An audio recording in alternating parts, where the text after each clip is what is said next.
This week on the Push Willows podcast, we talk about eating Easter chocolate after Easter. And we have a little subject quick fire from my protein, and we're checking in with seedman.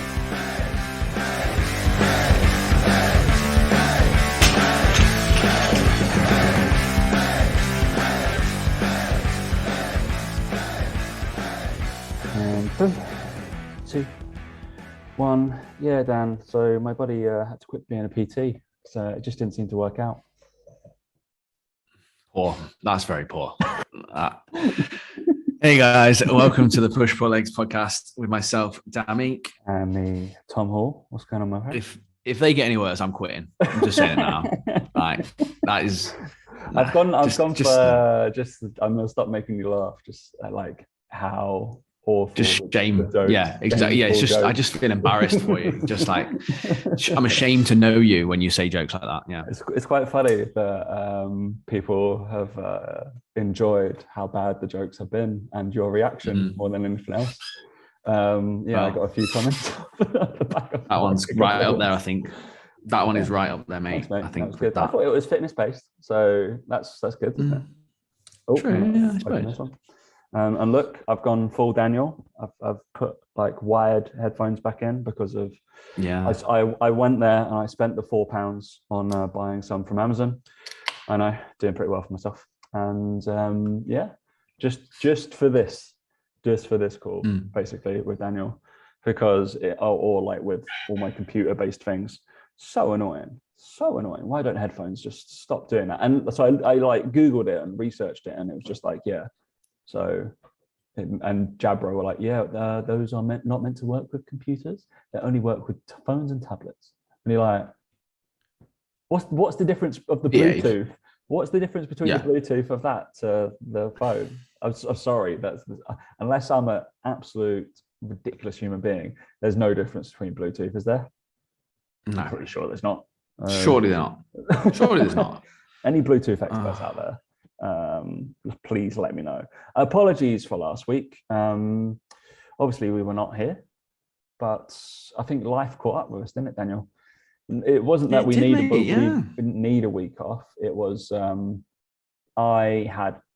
was one of those weeks I was going into with anxiety, basically, for the of how my week was looking, because I keep obviously a lovely calendar of what I'm meant to be doing throughout. I'm sure Dan does.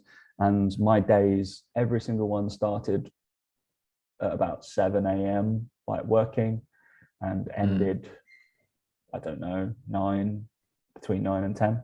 And I had to travel twice. So I was screwed. Yeah, it's one of those where I think we're at that point, mate, where like say we keep the slot in the diary on a Tuesday evening kind of free, but if it kind of can't happen that night, it's kind of tough then to be like looking at other days we can make it. I know, it's just like, because we have that blanked out always to keep the slot. But that was a case. I was traveling back from Manchester.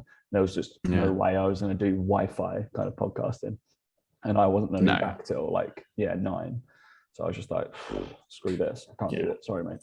You wouldn't have been able to concentrate on that either as well. I was done. I was trying to fall asleep on the train, to be fair. I did a check-in on the train. I was like, I'm not doing this. This is awful. I'd worked on the way up and come back. And then Dan. I don't know how some people do it. I have to, like, with my check-ins, I have to be at home and I have to be settled. And I don't know how people can do it. Like, I know that a lot of the people we spoke at that event that Adam Haley put on with all his guys, there was some people there on holiday for the week in Dubai, and obviously they're working, they were doing their check-ins. And I hate that feeling of like being away and like, just not in my normal environment and things like that. I have to be like in the same place. I suppose it's different. Maybe I could do that. If you're in the same place for the whole day with your laptop, it's fine. But these people that do it moving around all the time, I just like, nah, can't do it. I need to be settled for the day. I'm here. I'm doing them quiet. No one else talking, no one else around, just can't do it otherwise. Yeah, that's one for me. Like, even I think I was talking to one lad and he was like, so me and the missus, like, she's on one side of the office, I'm in the other. And I was like, well, that can't happen. It was like me and Chloe work from she works from obviously more from a laptop than I do sometimes. But I'm like, we're in separate rooms. We're not working in the same room. No matter if you're in my peripheral, I think you're annoyed. You're gonna annoy me. I'm gonna be like, I can't stop watching. Like, I'll be like, stop moving. 100%. Do that. because you look out the window, don't you? And I look at the wall, basically where my desk is. So yeah, everything's happening behind me. It's fine. Don't want to be facing anyone who's like walking in possibly or anything like that. I'm like, no, it's fine. But anyway, life got in the way, didn't it? So I had I guess a fairly eventful week. Apart from keeping on top of my check-ins, it was also a bank holiday, which I totally forgot, obviously. I just scheduled it as a normal week. And I was like, oh, and they were like, you're working on the Friday and the Monday. I was like, yeah, unfortunately. So I was like, I just did it as a normal day. People are like, oh, we're having a barbecue at 4. I was like, well, I've got calls booked until 5, so I'm not going to be there, am I? Unfortunately. Yeah, so I went to Manchester, did another filming with my protein. It was nice. What was I? I was so at like Icon Studios. So apparently, like Ronaldo was coming the day after to do like a advert or something. I was like, oh, that would have been cool. But they were doing a Disney. Disney were filming the same day. They weren't in a studio next to us. And I was immediately when I walked in, they were like, "Oh, what are you here for? Are you here for film for Disney?" I was like, yes, I want to be. What are they doing? And then I got slightly concerned, and I don't know whether this comes across badly, Daniel. I'm going to say it anyway because but I sat in the foyer waiting for the girl Emily, who's my protein girl that looks after us, to come down and get me. And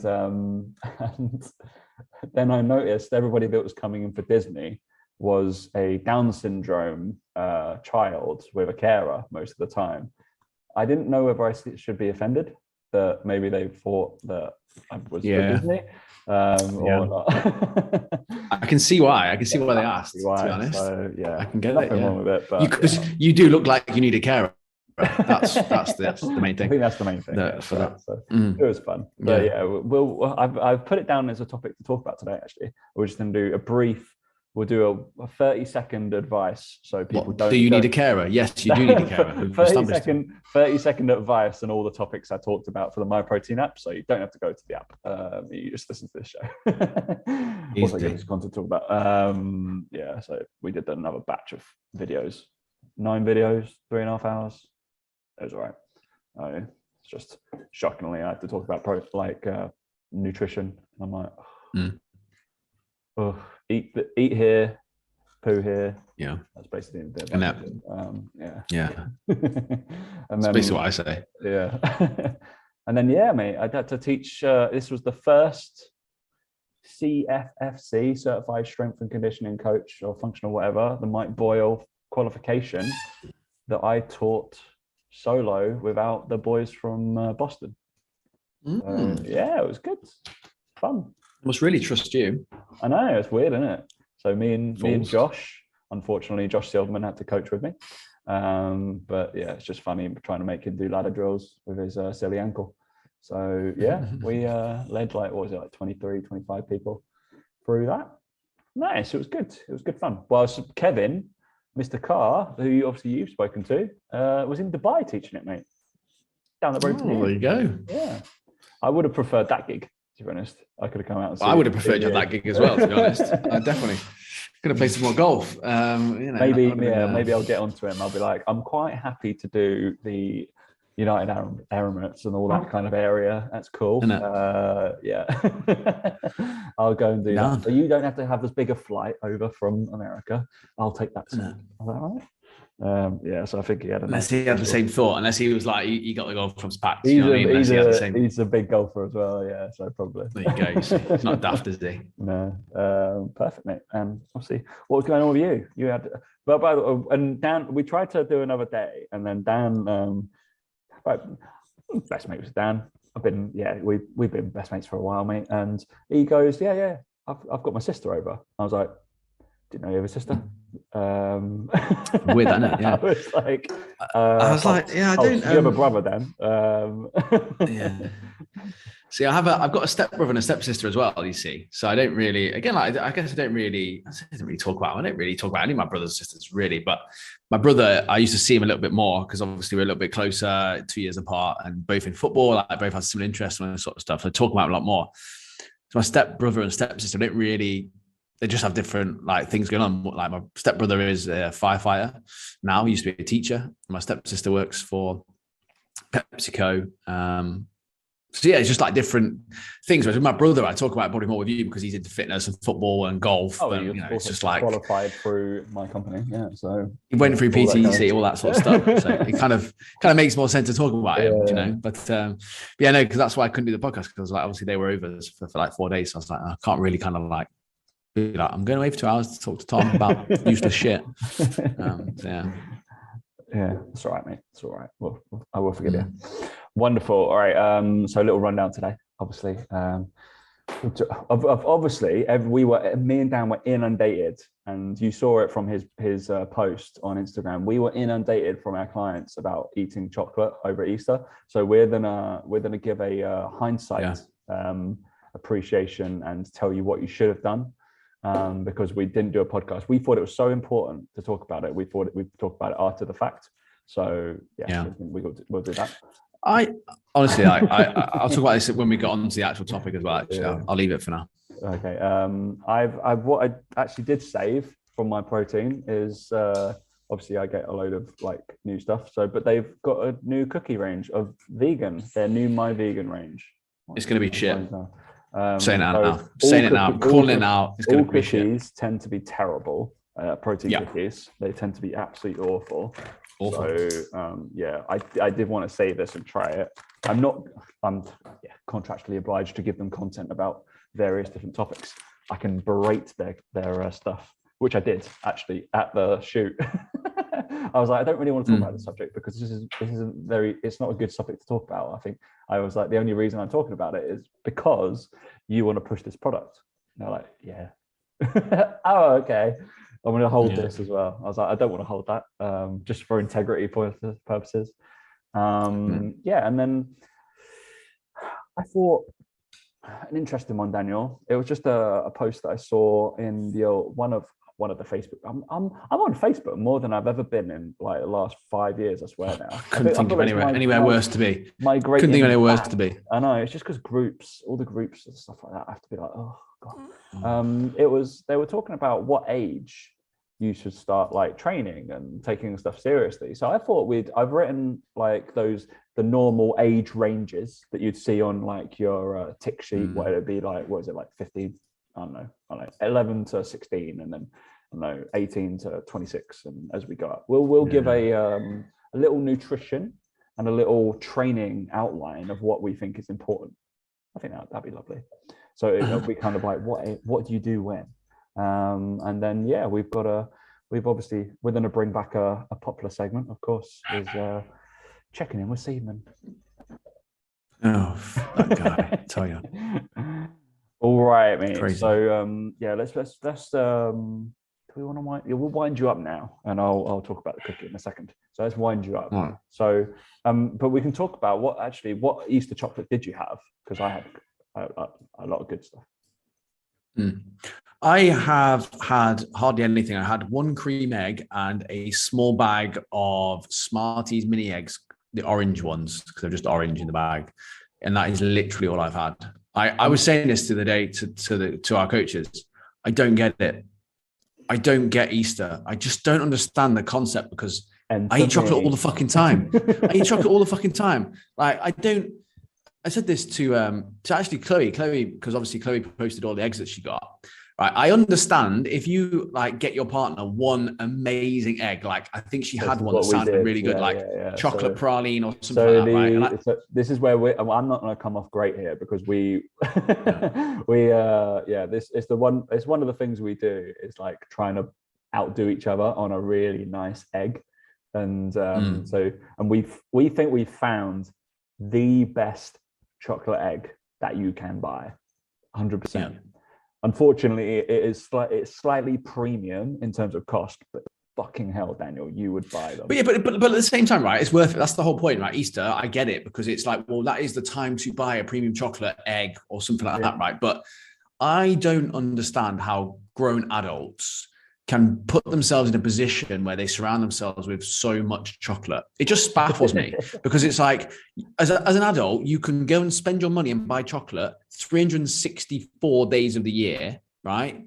Depends on where you're at Christmas. You can probably get it at Christmas Day. And if it's a but for some reason at Easter, people like, I don't get why people go crazy for it. It's fucking chocolate. And most of the time it's shit chocolate. People buy Cadbury eggs. No, that's not good. Like, that's just shit chocolate in a different wrapper you're paying more money for. I don't get it. And I don't, maybe I'm being a fucking me, just Scrooging about the whole situation. But I just think, like, I get it for kids. I get it's exciting. But again, don't give your kid diabetes, right? Why are you creating this relationship with food for them whereby they all of a sudden get given all these eggs for no valid reason, by the way, because no one's doing it for a celebration for religious reasons. No one. I know, that's baffling, isn't it? Because Chloe's Catholic, right? So she went to mass on Friday and on Sunday. I didn't. I was brought up Church of England. I went to Sunday school. I have Christian values, let's say. But she actually went to Catholic, did the fasting thing, did that. And then she was kind of looking at me like, you're meant to be Church of England. All of the people that are Church of England, it seems, or Protestant, just seem to be surrounded by eggs and don't actually know it's about Christ. I'm like, you're damn right. Yeah, they have no idea. They think it's about bunnies delivering eggs, which is a weird concept anyway. And it's just this whole, like, again, like, people talk about this shit all the time, and they then partake in it. So people talk about the commercialization of stuff. They talk about, all these things, and like cost of living's gone up and stuff. But I sit down like, you've just spent 60 quid on chocolate, like, for no reason, for absolutely no reason. Like, people don't think logically in these situations. They just see it as Easter, shitloads of chocolate, sort it out another day. And it's kind of like and I said this to a client the other day, and because we're talking about it, not because they'd eaten loads, but just whatever. I said, no person in their right mind would go and buy that amount of chocolate for someone, and again, that quality of chocolate, right? So just Cadbury's bars, right? That amount of chocolate, and give it to someone and expect them to eat it in like 2 days. Not a single person any other time of the year. Yeah, Easter. And then I asked the question, why? And the answer is, well, because everyone else does. Brilliant. If that is your rationale for doing it, well fucking done. I don't get it. I just don't understand it. I can't get my head around the concept. And I posted about this on my Instagram, right? I posted all these online coaches posting about whether people should or shouldn't have Easter eggs, whether they should have it in moderation, whether they shouldn't feel guilty about it, whether they should not worry about how much they eat, whether they should worry about how much they eat, and all this sort of stuff, right? And the week leading up to Easter, I didn't have a single one of my clients check in with me and say, I'm really worried about Easter and chocolate. I don't know what I'm going to do with myself. Or likewise, ask me, Dan, how much chocolate should I eat over Easter? What do you reckon? Because A, they're all grown fucking adults, for one. But two, because of my niche and who I work with, they just know rationally in their head that they can have some chocolate. They'll factor into their calories at some point. They won't overeat. There's no point, right? And I put a post out saying like, hey, look, make sure that if you do post about it, it's actually relevant to your niche. Like, it's actually useful. And apparently some people didn't like that.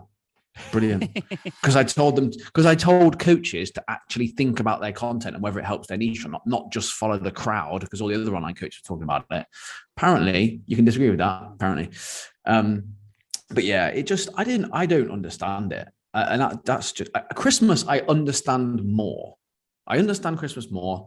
Because that's just the volume of food. That's not just chocolate. That's just the volume of food.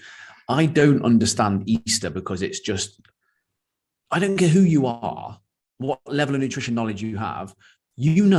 That is a ridiculous amount of chocolate to eat in 1 or 2 days. You just know. I don't care. I don't care how. Whereas Christmas, I think it builds up. You have the cheese, you have the roast dinner, you have the breakfast, and it's family, and like all come together. I get that a bit more because it's a 2-week long thing sometimes for some people, the amount of food they eat. This is one weekend. You get an extra 2 days off, and all of a sudden, everyone decides to eat their body weight in chocolate because then they go, well, I'm going to give it up for Lent, so it's all right. All right. I repeat it. I don't get it. I do not understand. Like, and I guess it comes from this whole, I would allow myself to eat chocolate all the fucking time. Like, why? I don't understand. And obviously if you've got, clients with relationship with food problems, then yes, 100%. That is a common thing you're going to talk about. And you're going to talk about permission to eat. And the reason that you're overeating it is because you don't allow yourself to eat all the time, blah, blah, all that sort of stuff. But fuck me, like the amount of people go on about it. I think fitness coaches, online coaches, create more of a problem with it than there actually is one. Yeah. Do you know? I think, I don't know. I don't get it.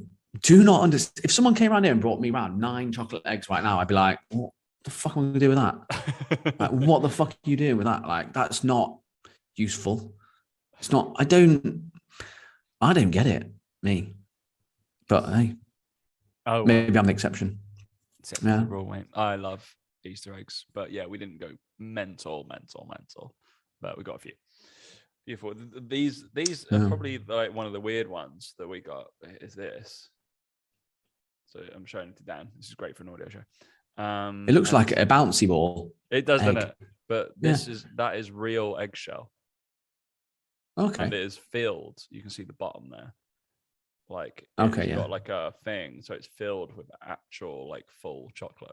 So it's like dense. Okay, so it's a shell, and what they've done is they've cracked the bottom, they've managed to peel a bit of the shell off, and then they've emptied it out, and then they've put chocolate in it. And they put chocolate in it as an actual chocolate egg. Why? No idea. The chocolate's lovely inside. But right. Not being funny, but surely if you do that with the chocolate, surely the egg is going to be like a boiled egg, so you've got to peel the shell off. Yeah, you do. Yeah, you do. Yeah. Oh my God. I found really annoying. For what? For what? It's chocolate. Like, oh my God, just have it in a normal wrapper.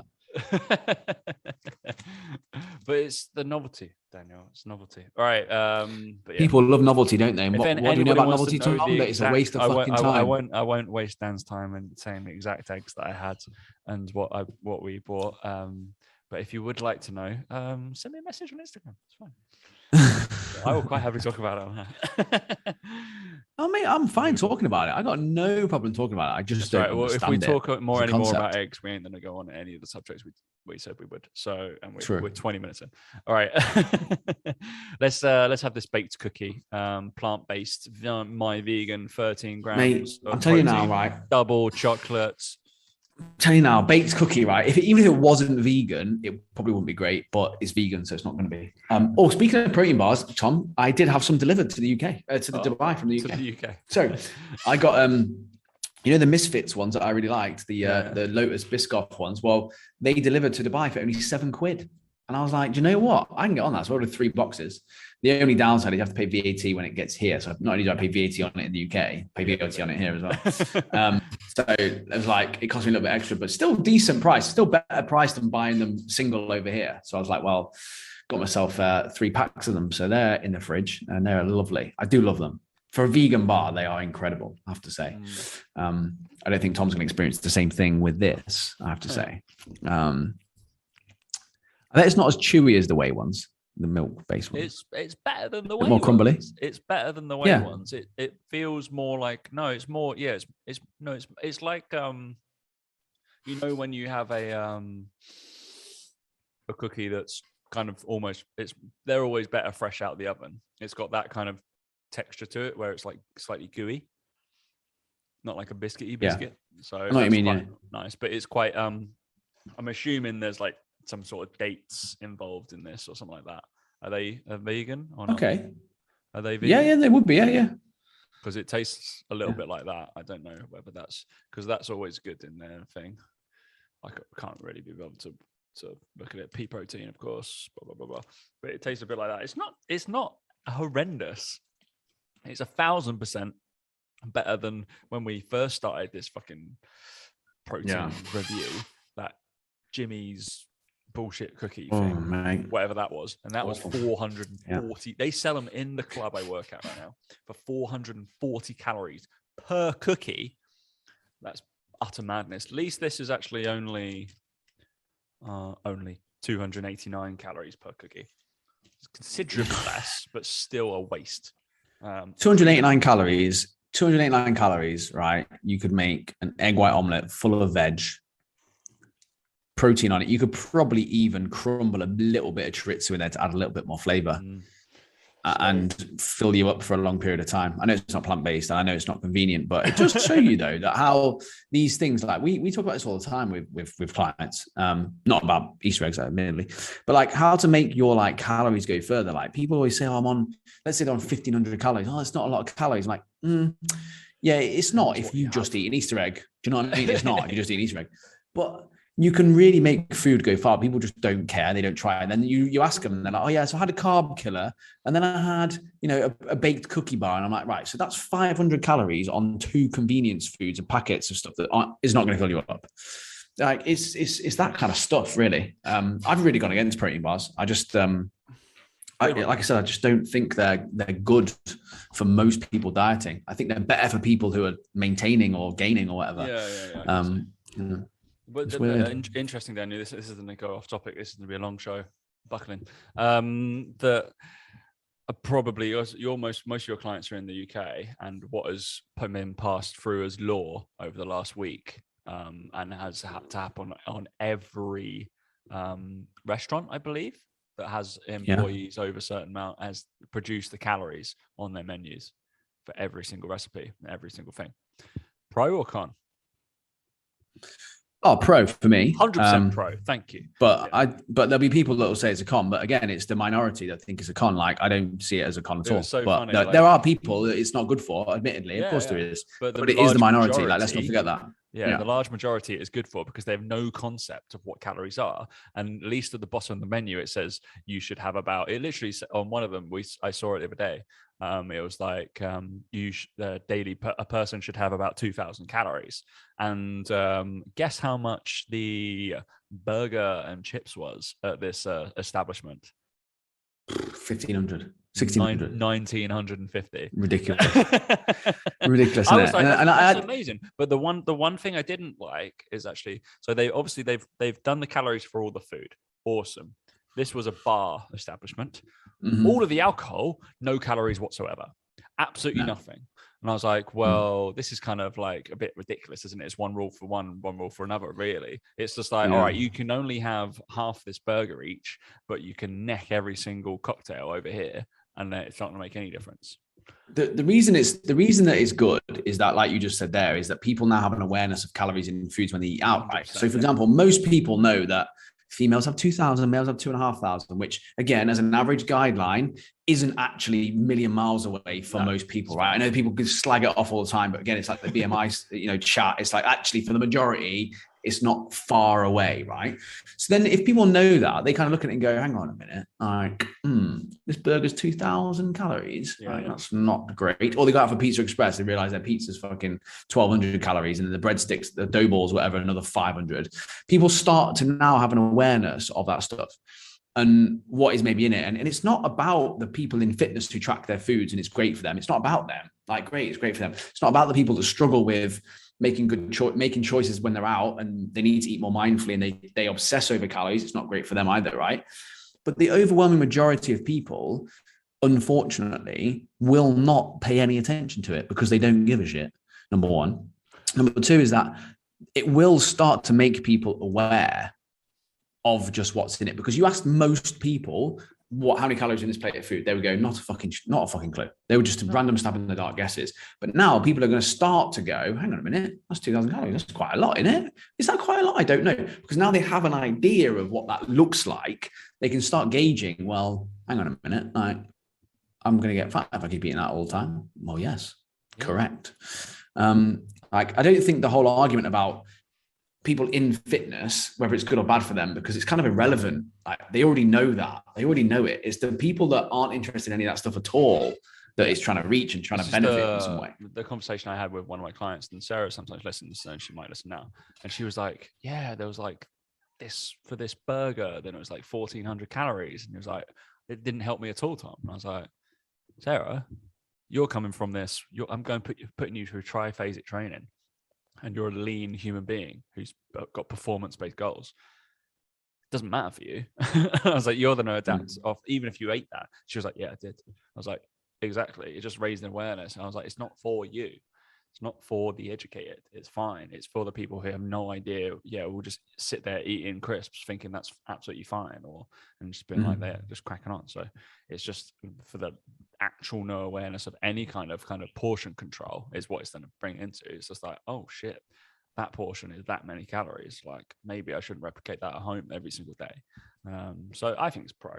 All a good thing. There's some interesting rules on it, and I'd like it to happen on alcohol as well. That'd be lovely to do. But yeah, I was just it would be in. I think it's one of those where. Then Chloe, I think it's one of those. Oh yeah, it's got calories but no macros. I was like, well, that's not going to happen, is it? Yeah, that's not going to happen. No, and it also doesn't matter at that point. Like if you're eating 2,000 calories, it doesn't matter what your macros are. It doesn't fucking matter.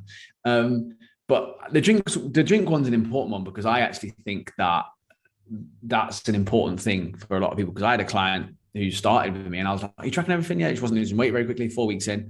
And I went through things and she was saying, she said something in an update and let it slip. And she was like, yeah, so I went out for some drinks and obviously I ate all my food and my calories before then. So, I didn't need to track it. And I was like, what? Sorry, what? Like, you do know, I was like, you need to track alcohol. And then lo and behold, she started losing weight. She started tracking out. And it's people don't associate calories with that. For whatever reason, I don't know why, but for whatever reason, they don't. And I think it would be really useful for people to see that and to have an awareness of that sort of thing. But the biggest problem that we talk about with our clients is that with alcohol is it's not the alcohol calories for me that are the problem.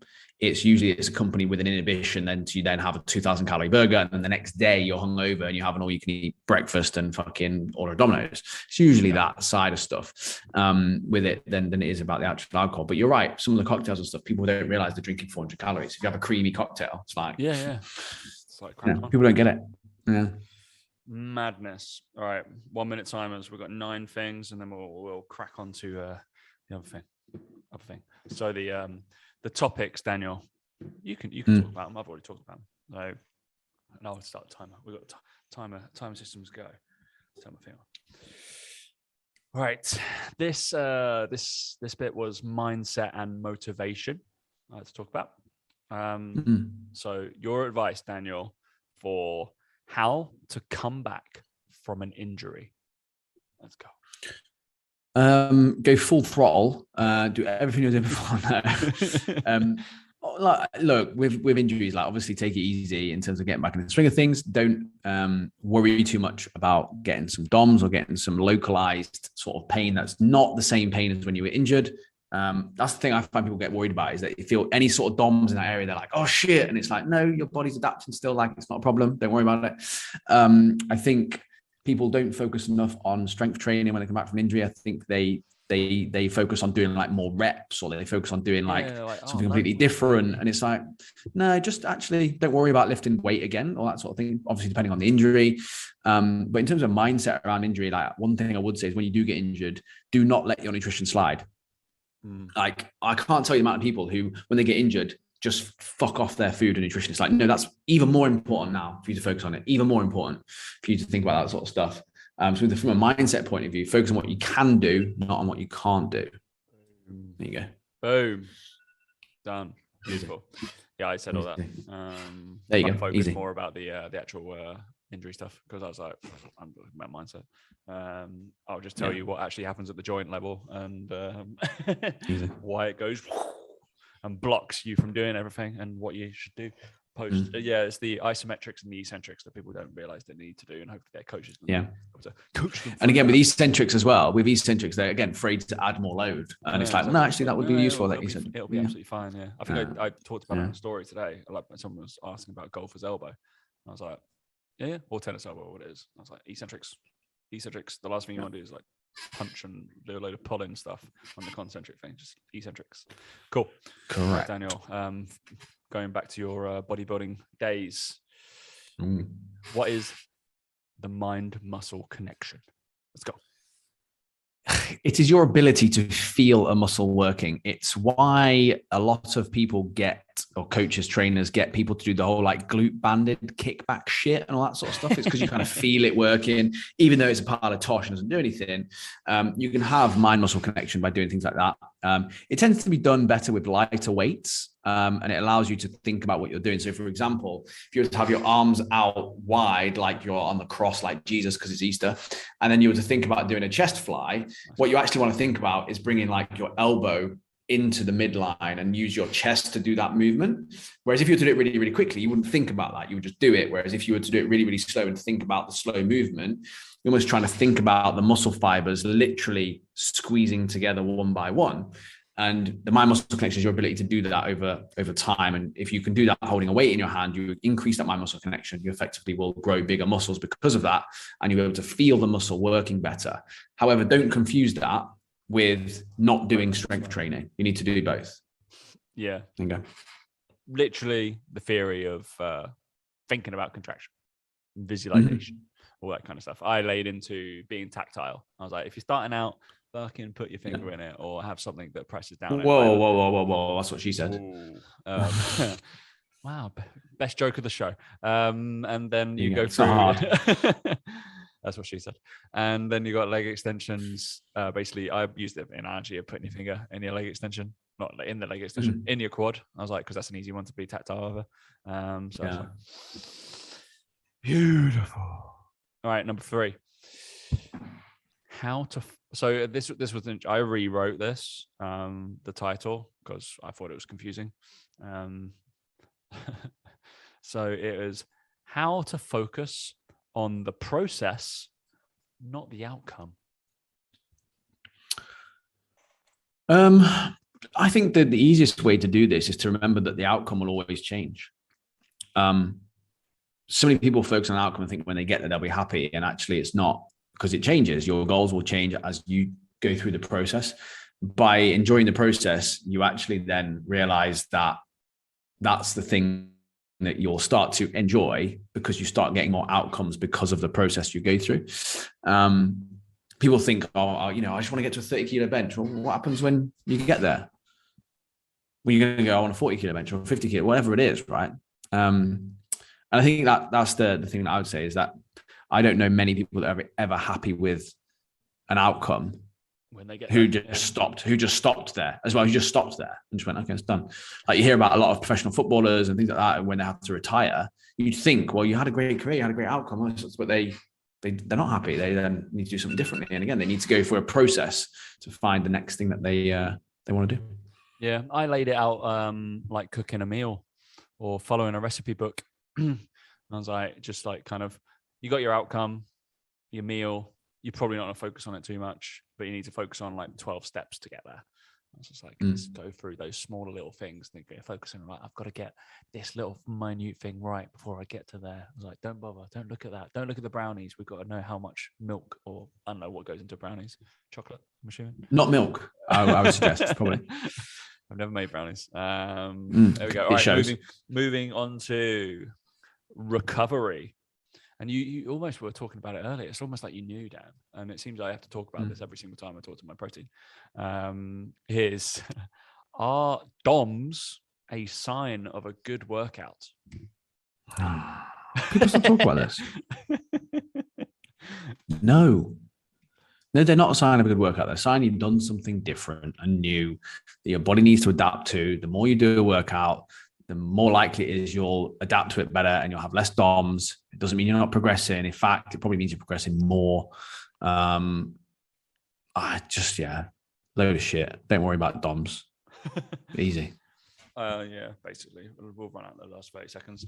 I was like, it's a great sign for the first workout you've done.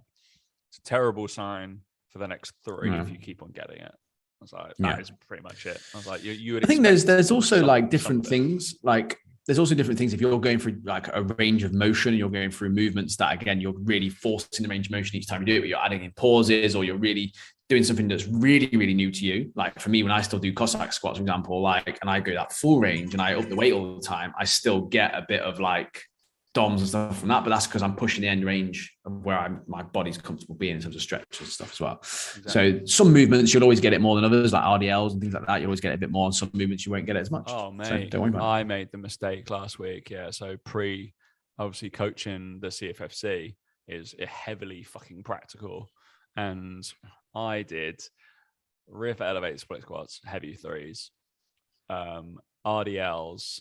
Paired with hamstring slider curls, single leg, the day before. That was stupid. Not doing that again. That was stupid, yeah. And obviously I've got to do all of these demonstrations of like plyometrics and all this kind of crap. And I'm like,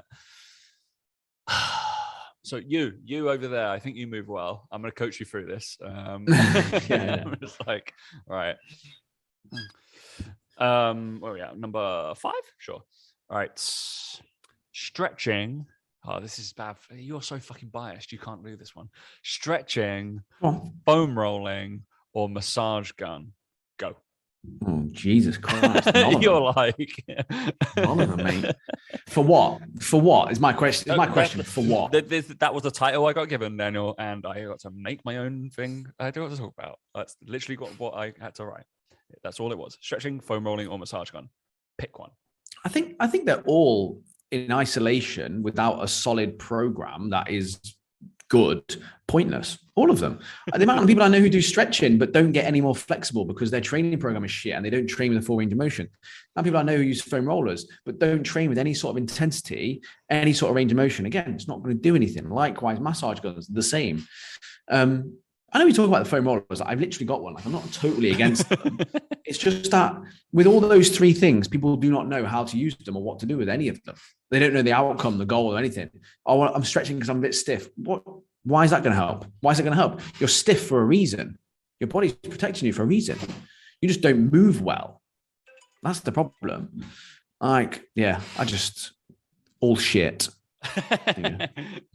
I was like, it depends what you're doing. But my thing was, it's basically, if you want to do one, but do it consistently. Just like with anything in life. I was like, if you want to do it, keep doing it at the same place and you might see something beneficial. But if you are going to do stuff, let's just like, maybe you stretch or static stretch post workouts, and maybe you do like range of motion stuff like pre or whatever. So foam roll and massage guns like before.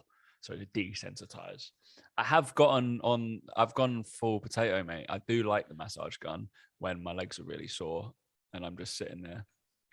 Look, I've got absolutely no doubt that it feels nice and it's a lazy way of making it feel good. I've got no doubt about it. It's just absolutely no doubt about it. Lazy and that's never been my problem. And that's never been my problem. My problem is when it's like the adverts are like, increase your sex drive and performance by 20 million%. And it's like, when we had the high price people and they literally, me and Joe read out the thing and it was like, will decrease injury. And we're like, it doesn't do that. There's no way. That's the thing. Nothing can do that. Just say feels good when you're sitting on the sofa and can't be asked to move. That's fine. I wouldn't have a problem with the marketing. I'm just sitting there waiting for my client to rock up and I'm just going through my quads because I know I did a heavy quad thing yesterday and that's it.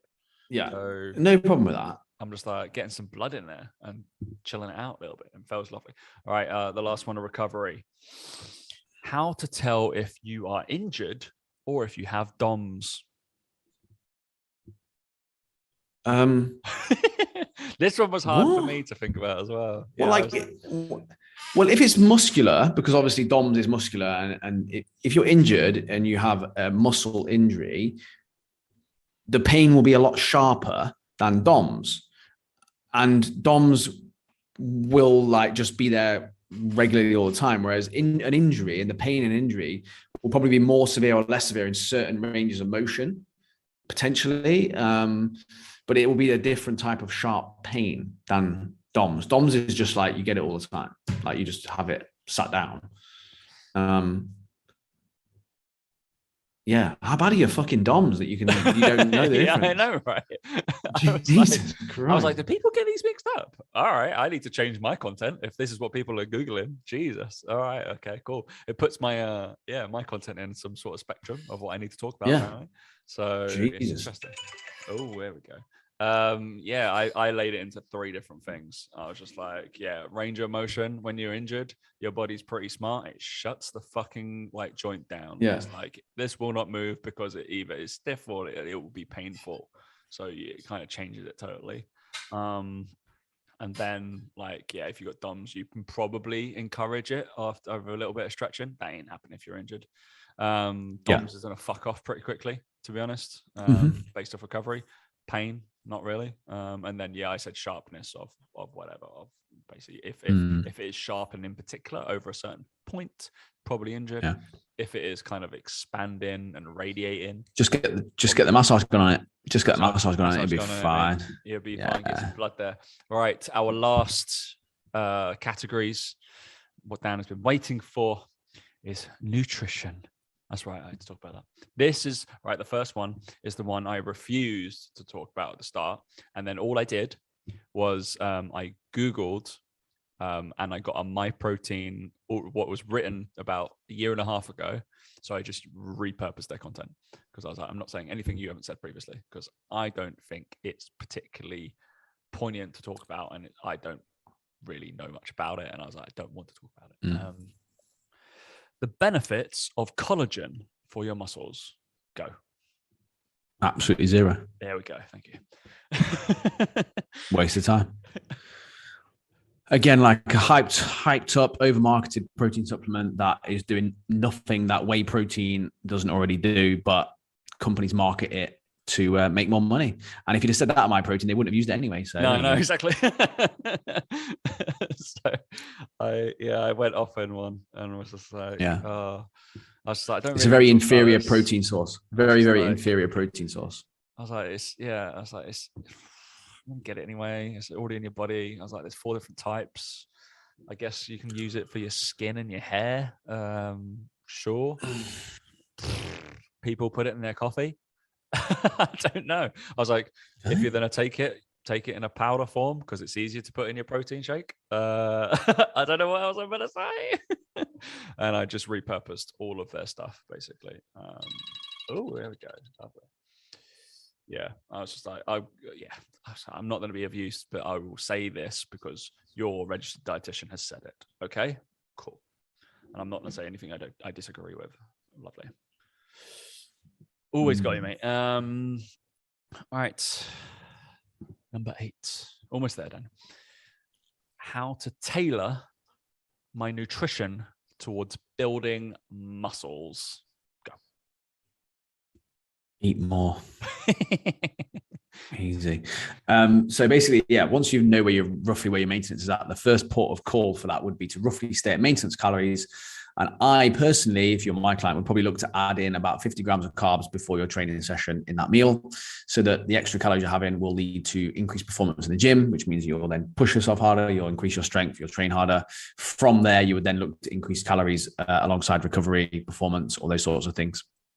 And I do it in quite a structured, slow way rather than increasing calories hugely when you're trying to gain muscle. It doesn't need to be done quite that extreme level, but I would start with say 50 grams of carbs before your training sessions 4 times a week. That's extra 800 calories a week, which isn't a huge amount. I'd start there, and then I would gradually move up from that position week on week until we found a sweet spot where you're feeling good, recovering, training hard, seeing strength increases, and not gaining body fat.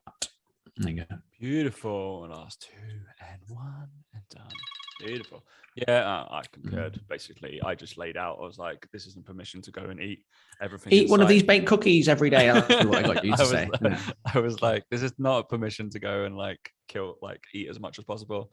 I was like, the general guidance, if you're one of my clients, is we'll add on 10% and we'll see where that kind of adds on, and we'll spit that in around the day how it feels. Normally in and around that workout, because it's, if you're eating at 2,000 calories, eating 2,200 will feel lovely, probably, but it's not like, oh, we're gonna go absolutely crazy.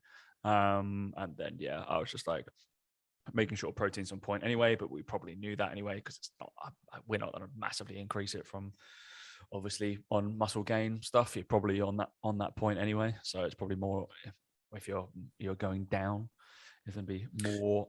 Muscle gain is like a signal mediated process. It needs a signal, so you can eat all the food you want, but if you're not training in the gym, it's just not going to do anything. Like, it's the training that does it. So anything that you do nutritionally should support your training to get stronger, lift more, whether that's volume, reps, sets, whatever it is.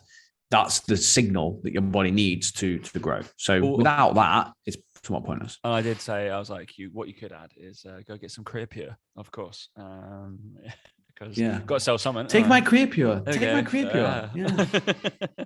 And last one, Daniel. What are amino acids?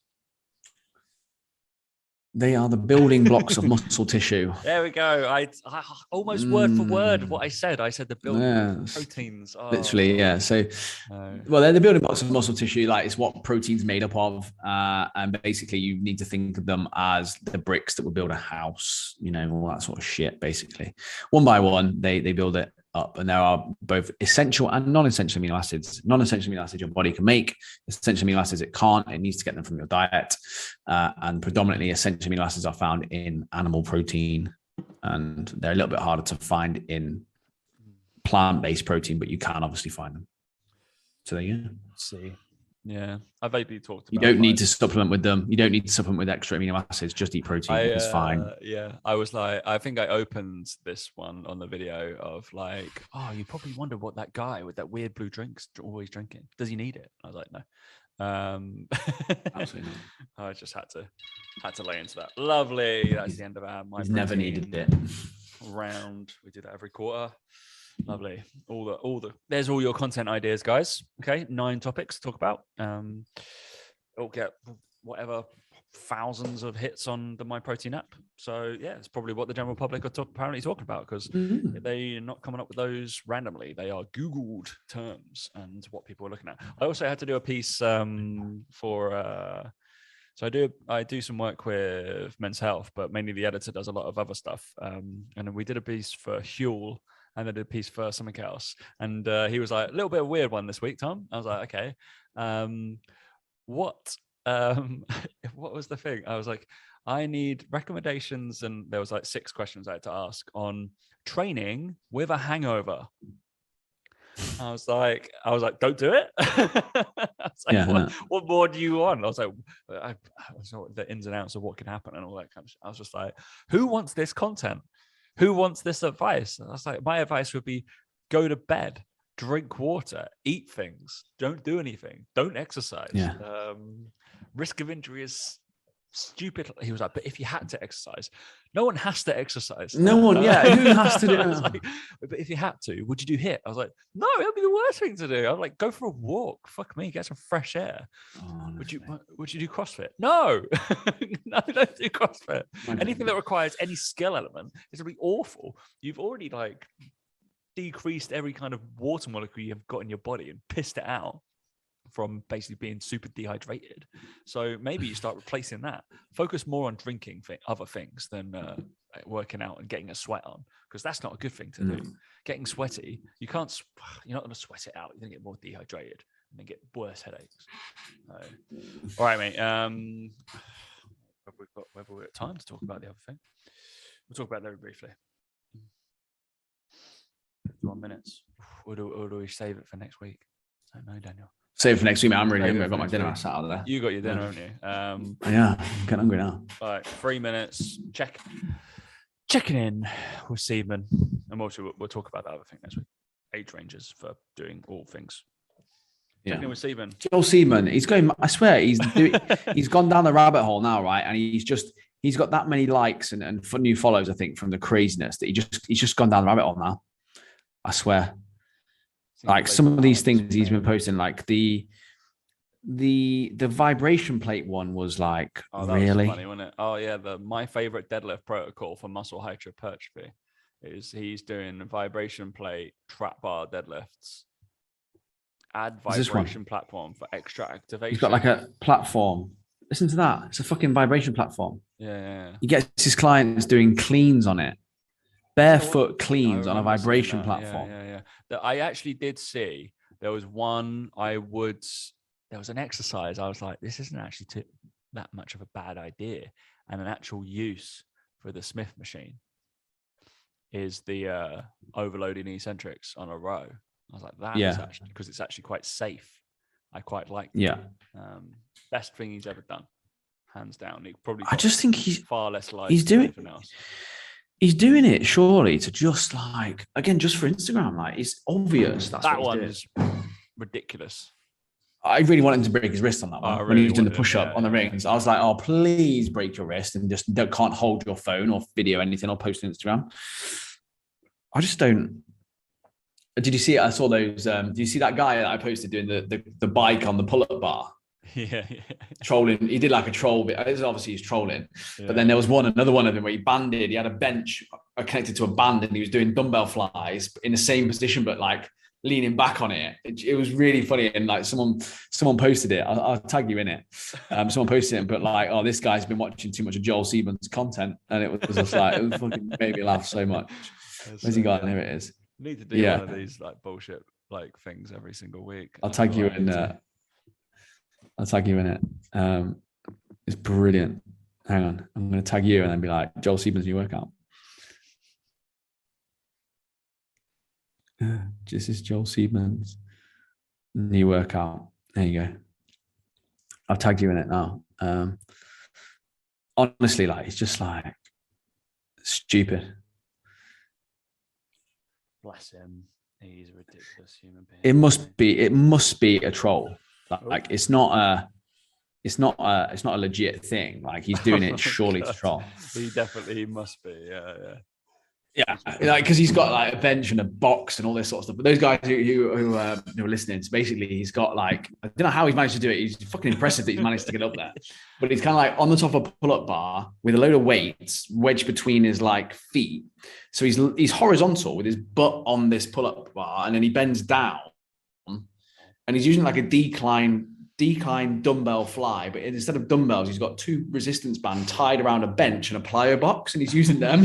Like, oh my god! Like just like it's a definite troll. Like when I saw him doing the bike, I assumed it was a definite troll as well. Like he was just taking the piss out of people. That's why I didn't take the piss out of him. I was like, I just said it's Instagram fitness. Like, I think that's what he's taking the piss out of. But yeah, fucking brilliant. Honest to God, I saw for those that haven't seen as well, James Smith did a video on Big Brother, if diets went into Big Brother. It's really funny. I quite enjoyed it. Go watch it. It's quite funny. Have a look at that. Lovely. Yeah, it was quite funny. Which is good. So yeah, there you go. Right. Any other business? No, not for me. I'm gonna go eat dinner. We've already kept Dan too long. He's got to go have his Pokeball. Pokeball, mate, yeah. Pokeball or Pokeball? Looking forward to it. Pokeball. No business for me. Thanks for listening, guys, and we will catch you next week. See you later.